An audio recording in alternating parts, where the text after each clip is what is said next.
सेव्यमान पावनाङ्घ्रिपङ्कजं ज्ञानयज्ञसूत्रमिन्दुशेखरं कृपाकरं नारदादियोगिवृन्दवन्दितं दिगम्बरं काशिकापुराधिनाथ कालभैरवं भजे।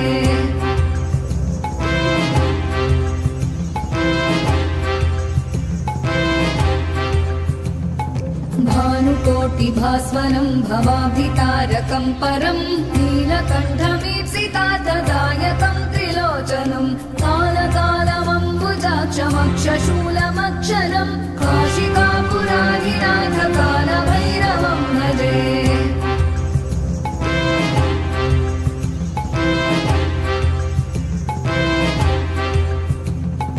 शूलटङ्कपाशदण्डपाणिमादिकारणं श्यामकाय